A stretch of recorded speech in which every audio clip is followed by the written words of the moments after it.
This game was just a win that we always needed together. Today, everybody just played together. Everybody's knocked down shots. Everybody get the next stop. Today was like more of a team win. Shots wasn't falling as much individually, so today we just leaning on one another, just getting important plays. For you, led the team in threes again. What did you see out there from the three-point line? It was seeing me just taking my shots. I was rushing in the first half a little bit, but once I take my time, take my shots, get my feet set, everything green from there. Yeah.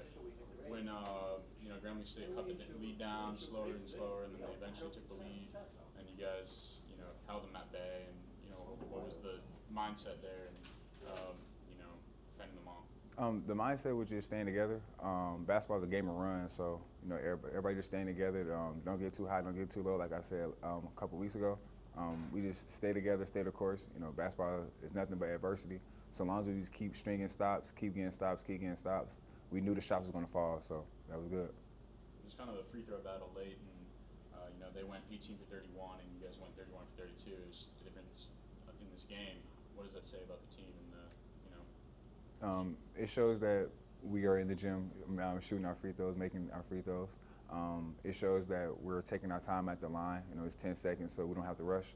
And we just going up there and showcasing our talent. We work on our game every day, so everybody on the team. So when they go up there, they take their time and knock down their free throws. What went into it for you guys defensively down the stretch? Just getting a lot of stops and boxing out. We had to keep guys in front of us, boxing out so they can get no second chances. So, and once we got the ball, we just hold it so their foulers can go down and shoot free throws. First two-day turnover before the next game, UC Riverside on Friday. How do you guys prep for this first two-day turnover? We're going to be happy about this win right now, but tomorrow we're going to go over stuff that we need to get better on, and then we're going to focus on UC the next game. So we just going to take this day by day and just be ready for the game Friday. All right, thanks so much, Toneari. Appreciate y'all.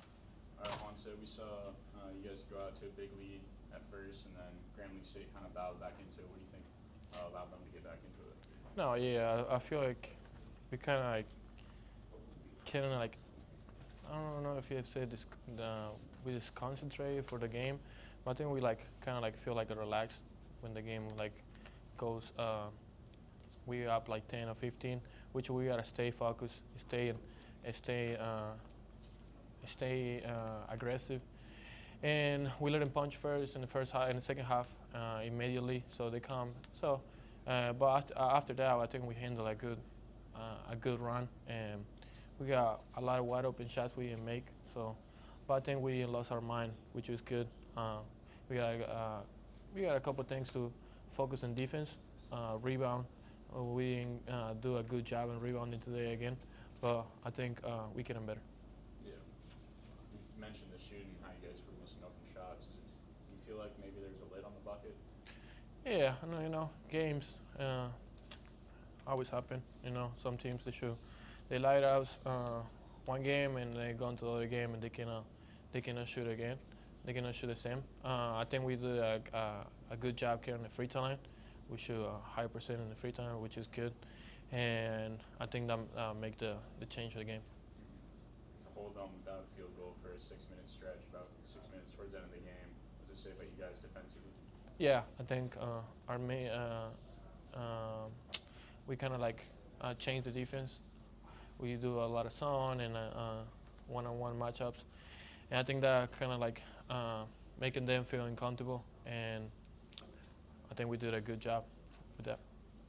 You guys went 31 for 32 at the free throw line. That kind of proved the difference. What does that say about the work you guys put in? I think the work I put in everyone after practice by yourself. I think that show up today. We just gotta keep working, and now we gotta keep working in threes. So we see if we make a couple ones in the game. All right, Coach. So the opening statement. I'm pleased to get the win. Lots of areas we've got to shore up and improve upon, and that's what the non-conference games present, is the opportunity to get report cards going against different styles. Grambling has some terrific athleticism. They really are aggressive in terms of looking for drives, attacking the basket. They've got some length to get on the boards. I thought, there were stretches we played well and we had a nice rhythm, and then there were other stretches where we were disjointed, and some of that is, Grambling's defense. They switch 1 through 5 and they disrupt with their length. When you put it on the floor, they're effective at raking at the ball in terms of popping it loose. And when we over dribbled and we weren't transporting the ball through the air, it led to turnovers. 10 first half turnovers was an issue. But I was proud that we got contributions from people off the bench. Tim Moore, made some big free throws for us, and he was effective in the 2-3 zone. Big shot by Vuk in the second half from behind the three-point line. Diarra hit an important three-point shot right in front of our bench. So we had some timely threes, and then 31 of 32 from the foul line. That's ultimately what allowed us to separate. And so proud we got the win, but naturally, we can't rest on our laurels or feel good about the 40 minutes. The sustained effort and execution was not the level that we're going to need if we're going to have a good season. Yeah, it was kind of a roller coaster of a game because you guys came out of the gates really hot, and then Grambling State responded and they got back in it. Eventually took the lead in the second half, but you guys responded and held strong to the end. What went into that, the response back and forth through your eyes? Yeah, it was a disjointed game. It didn't have a flow. There were sequences where Grambling found their rhythm and we found our rhythm, and basketball is a game of runs. It's unique, to have the head coach of an opposing team get tossed that early in a game. And I think in some ways, even though we, made 5 out of 6 free throws in that sequence, and we built our lead, I felt we actually lost the rhythm that we had established after the coach got ejected. So we've got to be at a point where we can play through any situation and just perform at a higher level. And my post-game talk to the team was brief, because we're not going to get any better in a post-game locker room talk, as we got to get back on the court and do the drill work necessary. Rebounding, we're still struggling at times with not boxing out, but then after making contact and hitting opponents, we also got to pursue the ball and rally to the paint, much like gang tackling in football. There are times where we box out, but we don't then pursue the ball or even jump for the ball. And then there are times we secure the ball, but have it taken from us. Those are the most frustrating swings, where we've got a chance to run the other way, but they take the ball from us. And so we got to be stronger with the ball in terms of tucking it under our chin, on the chest with our elbows out, to make sure opponents can't get in there to tie it up for a jump ball or pop it loose. So there are things we can do in practice in terms of drill work, and just sustaining our overall concentration and intensity. I think that's an area that this team can really grow. Your team entered the game 7th in the country in three-point shooting at 47% about, and then came out of the gate shooting really, really well from deep, but then it kind of went cold. How do you feel like the team responded to or adjusted and shots not going in anymore? Yeah, a couple elements to that question. One is when the ball's not popping, like hot potato, transporting the ball through the air, and we get into over dribbling, we become stagnant because you have 4 players that are watching someone that dribbles. And nothing against the dribble, but the purposeful use of the dribble to get downhill, to come off with some pace on a ball screen. Nothing wrong with that, to push it down Main Street in the fast break, the middle of the court. But once you're playing against a set defense, ball movement and man movement is something that is paramount to getting good shots. So I thought we got stagnant, and that affected the quality of our three-point shots. But again, give some credit to Grambling, their switching defense, their speed and their length. They crowded the ball well on dribble penetration. And when we over-dribbled just once or twice, it often led to steals, and then they're going the other way. So a lot of lessons, a lot of things we can improve upon. But I like in these last 2 games that after teams made runs, we went on runs of our own and found a way to make enough shots and get enough stops, and tonight to ice the game from the free throw line. And so those are some positive elements that are encouraging. it's difficult to analyze something as simple as free throws, but you guys went 31 for 32 today. What does that mean to you? Well, you know, it's a positive because free throw shooting in college basketball is the equivalent to the kicking game in football. The foul game in general is so important in terms of not putting opponents to the foul line frequently, getting ourselves to the foul line frequently. There are nights where you're not making your three-point shots. There's nights where you haven't found your offensive rhythm, and you got to find a way to win ugly. And often you can do that through getting yourself to the foul line and offsetting maybe a night where you're not feeling it from behind the three-point line. To go back to Grambling State threatening late, and you guys held strong defensively, held them without a field goal for almost 6 minutes towards the end of the game. What did you see from the team out there from the court? You know, when we set our defense, you know, we had some good stretches. We had 7 what we call shutouts, 3 stops consecutively or more. And we did that 7 times, and that's kind of the formula analytics-wise that guarantees a victory.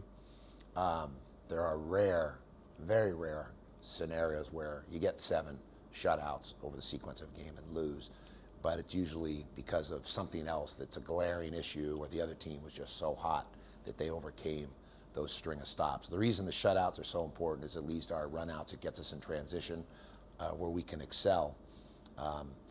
So, you know, we've got to get better defensively. I think our 22-23, our 2-2-1 zone press back to our 2-3 zone was a difference maker. In that 6-minute stretch, we were playing exclusively zone defense where our bigs are deployed along the baseline and at the rim like a goalie in hockey or soccer. And then our guards are out top. They can be disruptive and active. We leveled off dribble penetration. We fouled less. And we were in better rebounding position out of the 2-3 zone. 2-3 is not the answer in terms of, you know, the promised land. But I think changing our defenses is something that's going to help keep opponents off balance. And I've drawn that analogy before, like baseball.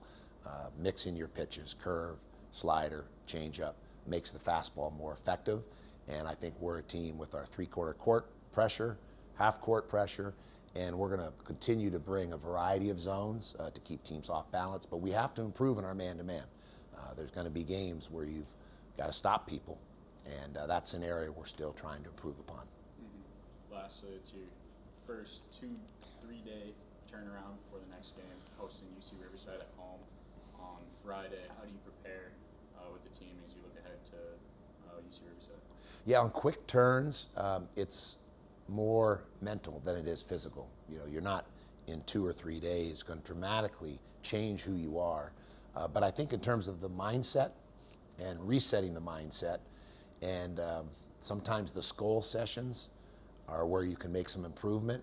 That's the mental aspect where you watch some game film, you put together clips of areas that are deficient, and then with the quality approach, not necessarily the quantity, but in a 90-minute practice, if you're efficient and you choreograph that practice plan well, you can improve in certain areas that you're amplifying or underscoring or highlighting. And so rebounding will be one of those areas we continue to do drill work on.